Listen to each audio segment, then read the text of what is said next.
Shalom Bapak Ibu Saudara sekalian, hari ini kita kembali lagi dalam daily devotion kita dengan judul berserah tanpa menyerah. Pertanyaan mungkin yang diawali buat renungan kita hari ini, kenapa kita perlu bersyukur? Nah hari ini dalam Mazmur 30 ayat 3-4, demikian firman Tuhan. Tuhan Allahku, kepadamu aku berteriak minta tolong, dan engkau telah menyembuhkan aku. Tuhan, engkau mengangkat aku dari dunia orang mati. Engkau menghidupkan aku di antara mereka yang turun ke liang kubur. Pertanyaannya sekali lagi, kenapa kita perlu bersyukur? Nah, firman Tuhan hari ini akan mengajar kepada kita bahwa kita bersyukur sebab kita tahu bahwa Tuhan sudah melakukan segalanya buat kita. Yang kedua, semua yang terjadi dalam hidup kita, baik atau buruk yang saat ini sedang kita alami, semuanya ada dalam rencananya Tuhan. Dan rencana Tuhan itu pasti selalu mendatangkan kebaikan bagi setiap kita. Dan yang ketiga, sebab hidup kita hari ini adalah anugerah. Kalau kita masih bernafas hari ini, itu adalah anugerah Tuhan bagi setiap kita.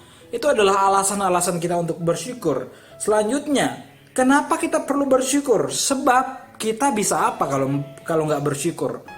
Mungkin kita berpikir bisa mengeluh, tapi mengeluh hanya akan membuat kita semakin lelah, semakin capek, dan semakin nggak mengerti apa yang jadi maksud Tuhan dalam kehidupan kita. Kemudian kalau kita marah, gunanya apa? Kita hanya mungkin akan melukai orang lain, melukai diri kita sendiri, atau bahkan kita akan mengecewakan Tuhan atas amarah kita yang nggak bisa kita bendung.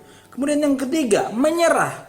Menyerah akan membuat kita nggak mencapai rencana Tuhan dalam sebuah kondisi-kondisi tertentu yang Tuhan izinkan terjadi dalam kehidupan kita. So, mau sampai kapan kita berlari dari masalah? Nah, kenapa kita perlu bersyukur?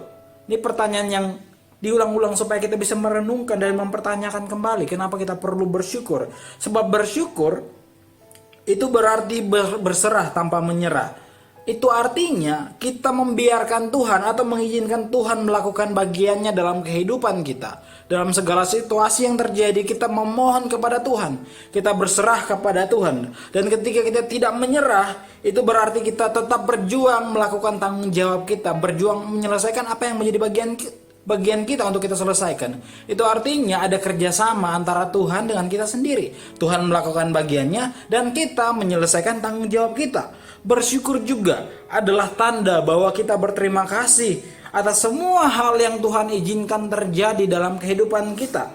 Layaknya Daud yang mengalami masa-masa sulit, tetapi ia tetap belajar memuji Tuhan. Ia tetap belajar untuk tidak menyerah. Ia tetap belajar untuk tetap berjuang menyelesaikan apa yang menjadi panggilan Tuhan dalam hidupnya. Nah, bersyukur juga adalah saat dimana kita belajar menikmati hal-hal yang baik yang mungkin kadang kita nggak ingin untuk terjadi, tapi Tuhan izinkan sebab itu adalah yang terbaik buat kita.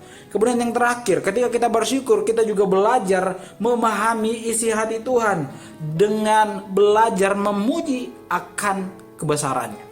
Inilah yang dilakukan oleh Daud. Dia tetap bersyukur dalam situasi terburuk sekalipun. Nah, bagaimana dengan Anda dan saya?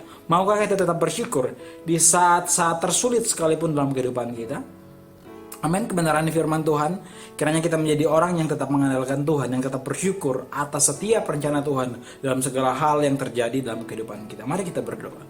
Tuhan, ajar kami untuk senantiasa bersyukur atas setiap proses kehidupan-Mu yang Engkau izinkan terjadi dalam kehidupan kami.